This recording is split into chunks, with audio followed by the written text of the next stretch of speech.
NFL Week 13, it was the first time all the teams played in a while. We'll start with the Thursday night games. Pittsburgh, they're in a big hole now in terms of the playoff race, and Mike Tomlin's out $100,000 and possibly a draft pick. So the NFL really struck down hard on Tomlin sticking his foot out a little bit there. And I think the Steelers will really pay for it. Just kind of really classless thing to do. And I believe he knew what he was doing. So it's a bad move on Pittsburgh's part. For Baltimore, they really grabbed control, I think, of that number 6 spot. They're tied with Miami. But I think that the Ravens can get scary down the stretch. Very similar to last year, where they weren't great in the early goings, but they turned it around and they won a Super Bowl. I don't know if that's going to be the case this year. There's too many good teams in the AFC, but I think they will be a threat down the stretch. For Green Bay, they have some massive problems right now. Offensively, defensively, this team is really in trouble, and I don't think it only comes from the lack of Aaron Rodgers. For Detroit, that was a huge win for them. First time they've won on Thanksgiving in a very long time. That run game, if they can get it going, it'll be extremely vital to securing the NFC North and pushing teams to the brink in the playoffs. For the Raiders, they couldn't do quite enough. Kind of been the story of this year. I think they really could be in the playoff hunt right now if a couple breaks went their way, but that's not the way it usually goes for the Raiders. And they're going to kind of be stuck in being a bad team for yet another year. Dallas, that was a very important win.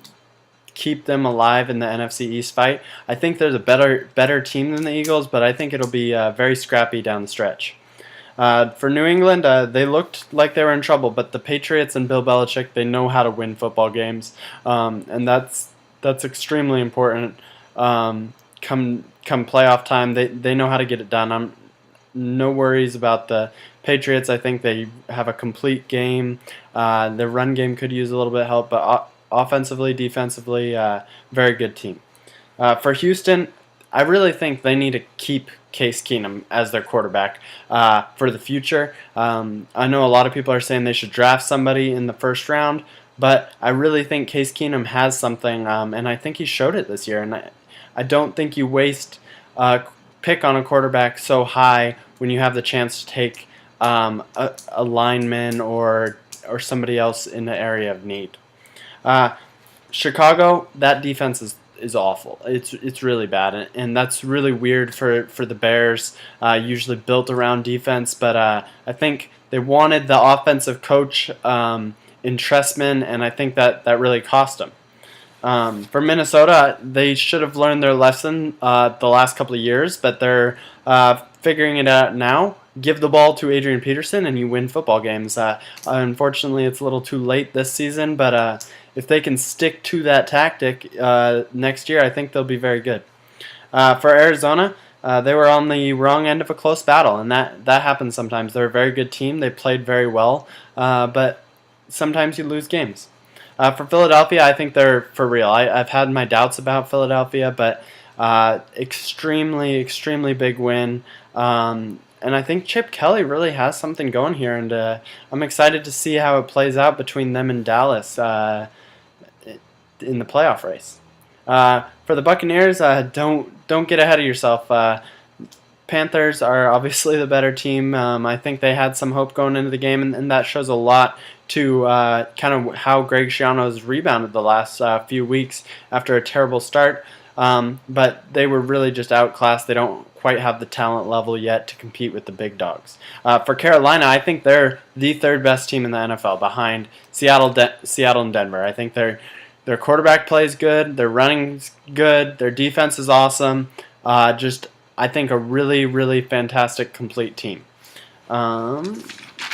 Jacksonville, I think Gus Bradley is a genius coach. I liked him when he was back in Seattle as the D coordinator. I like what he's doing in Jacksonville. He's keeping them fighting. He's getting wins under his belt. He says, screw the draft pick. I want those wins, and I think he's really got something going with Jacksonville. As far as Cleveland, Josh Gordon. This guy is phenomenal. I rank him the third best receiver in the league behind Dez Bryant and Calvin Johnson. This guy is absolutely phenomenal. They've really found something, and that's what sometimes it pays off when you don't give up on these high risk players early on. For Tennessee, it just wasn't good enough, and that's kind of been the story of their season. Obviously dealt with some injuries, but it's just not good enough, and they're stuck in this mediocrity stage of their franchise, and they need to get out of it one way or another, go complete rebuild, or find some key pieces, and they're just kind of stuck there right now. For Indy, I think there's really trouble brewing in Indianapolis. That O-line is not good, and there's only so much Andrew Luck can do. Trent Richardson's had his struggles, but I don't know if it's entirely his fault. That offensive line is not good. But they got the win, and they're really in control. They're going to get in the playoffs. But I don't see them really going anywhere in the playoffs. For Miami, that was a huge win for them. They really looked primed for the playoff race. They're finally figuring out how to throw the deep ball, how to protect their quarterback, and they really are going to compete with the Ravens for that 6th spot. The Jets, I really think they need to stick with Geno Smith. He's in a tough position. He's in New York with all the critics, with all the media, and he's really getting bashed.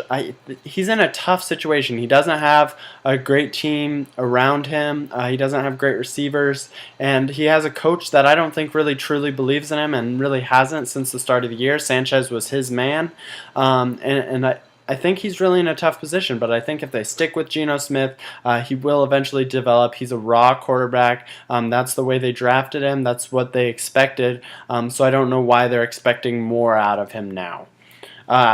Atlanta, Roddy White was spectacular. That was a really breakout game for Atlanta. Too bad it's so late in the season, but it was nice for the fans in Atlanta, I'm sure, to see their team playing well. As for Buffalo, I'm sure it was nice for them to see C.J. Spiller break out. That's what everyone expected of him, and he's kind of been a little bit of a disappointment this year, but he's a very good running back, and that's the games that you should expect from him occasionally. For St. Louis, they're not going to win a lot of games with Kellen Clemens, and with Sam Bradford out, that's just kind of the way it is. But I think they are a good team. They're solid all around, but they definitely need improvement. For San Francisco, Michael Crabtree really opens up that passing game, at least for Anquan Bolden. If they can get a passing game, the 49ers will look scary. For Denver, that run game was crucial. It will be crucial down the stretch. Peyton Manning isn't the greatest cold weather quarterback, and so if they can get the run game going with Moreno and Monty Ball, that'll be fantastic for Denver. For Kansas City, I know a lot of people are saying, oh, they're not elite because they've lost the last 3 weeks. Twice to Denver, though. We have to keep that in mind. Both games were played solidly. Yeah, they lost to San Diego. It's a bad loss. But that game against Denver, I think it really showed something that Alex Smith can throw the ball. He really showed he has big playability. And I think Jamal Charles showed he can be involved in the run game. So I think that the Chiefs figured something out, that they're going to turn a corner now, and I do think that they're among the elite in the AFC. Cincinnati, I think they're really winning in spite of Dalton, not because of Dalton. Andy Dalton's really regressed this year a lot. I don't see them going anywhere this season, mainly because of Dalton, but they're still getting wins. That defense is strong, and they're picking it up. San Diego, I'm really not sure what to think. They're good one week, they're terrible the next. I don't know what to think of them. I think Phillip Rivers is good. I mean, that's really all you can say about this team. There's just so much inconsistency to really figure them out. For the Giants, it's a little too little. It's a bit too little, too late. They're getting the wins they need, but it's not going to be enough, especially in a tough NFC conference. The win against Washington, what does it really matter? Washington, they really screwed themselves for the future. I think Robert Griffin III was a great pick, but they gambled their entire future for one guy, and that guy is hurt. So I don't know what to say. I think it was a terrible trade. I think it'll help the Rams incredibly the next few years because Washington can't play. They're bad, and I think it really comes down to the GM and the head coach. They need to be gone.